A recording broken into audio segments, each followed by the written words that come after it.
আল্লাহর বন্ধু হইয়া আজমির শরীফের মধ্যে আরাম করছেন আয়াতে রাসূল হিন্দিল ওয়ালি সঞ্জরি আজমিরি খাজা মঈনুদ্দিন চিশতি রহমাতুল্লাহ আলাইহি সুবহানাল্লাহ। কোন খাজা গরিবে নওয়াজের জীবনী পড়ে দেখলাম তিনি এমনই একজন আশিক রাসূল ছিলেন, দয়াল নবীর দিদার পাওয়ার জন্য আপন মুর্শিদের সোহবতে গেলেন। ভাইরা আমার, বন্ধুরা আমার, গ্রামের ভাষায় একটা কথা বলে, সঙ্গ গুণে লৌহ জলে ভাসে। সঙ্গ যদি ভালো হয় খারাপ লোকটাও ভালো হতে সময় লাগে না। কথা বলেন। খাজা গরিবে নওয়াজের জীবনী পড়ে দেখলাম তিনি যে আল্লাহর ওলি হয়েছেন এমনিতে হন নাই, কঠোর পরিশ্রমের মাধ্যমে। আমরা তো এখন রেডিমেড খেলাফত চাই। খাজা গরিবে নওয়াজ উনি খোরাসান সহ বিভিন্ন এলাকা সফর করার পরে আজ হিন্দুস্তানে যখন অবস্থান করলেন, তখনকার সুফি দরবেশ ছিলেন খাজা উসমান হারুনি।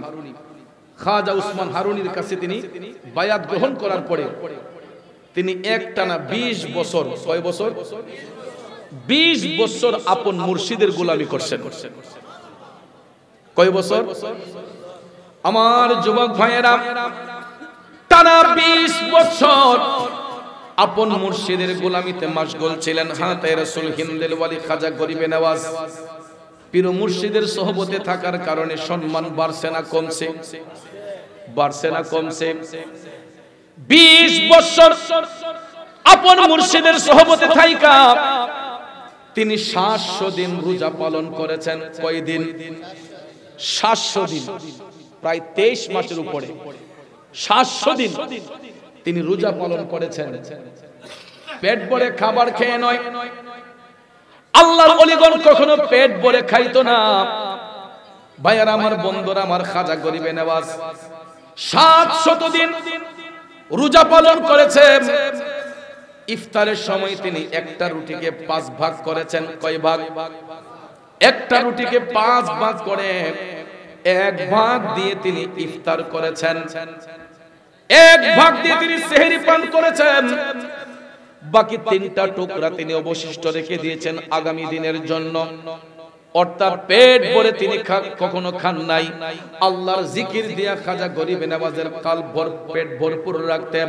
পেটকে 3 ভাগ করতে হয়, একটা ভাগের মধ্যে খাবার, আর একটা ভাগে পানি, একটা ভাগে থাকতে হবে আল্লাহর জিকির। কথা কোন ঠিক না বেঠিক? কিন্তু বর্তমানে জিকির নিয়ে কত মস্কারা হয়, কত এনকার হয়। ঠিক নিও আসিরে ভাই, ওই দেখছনি একজন এক কথা কইছে, ইদারে রঙ্গাইয়া দেখা যায় জিকির নিয়ে তামাশা শুরু হইছে। জিকির কি তামাশার জিনিস? আপনারা বলেন। বাবাজিরা আমার, জিকিরও 2 প্রকার, জিকিরে জালি, জিকিরে খফি। জিকিরে জালির মধ্যে আবার প্রকার আছে রে বাজান, জিকিরে খাফির মধ্যে প্রকার আছে। এই বিষয়ে আলোচনায় গেলে লম্বা সময় চলে যাবে, আপনারা মনোযোগ নষ্ট হয়ে যাবে। কারণ অনেকক্ষণ ধরে আপনারা ধৈর্য হারা হয়ে বসে আছেন, ধৈর্য হারা হয়ে যাচ্ছেন। এই জন্য লম্বা আলোচনা করে সময় নষ্ট করব না। শুধু এতটুকু বলতে চাচ্ছি যে খাজা গরিবে নওয়াজ একদিনে আল্লাহর ওলি হন নাই। তিনি মুরিদ হওয়ার পরে 20 বছর মুর্শিদের সোহবতে গিয়ে নিজেকে শুদ্ধ করে কাশফুল কলব করে তিনি এজাজত নিয়ে তরিকতের কাজ আঞ্জাম দিয়েছেন। কথা কোন ঠিক না বেঠিক?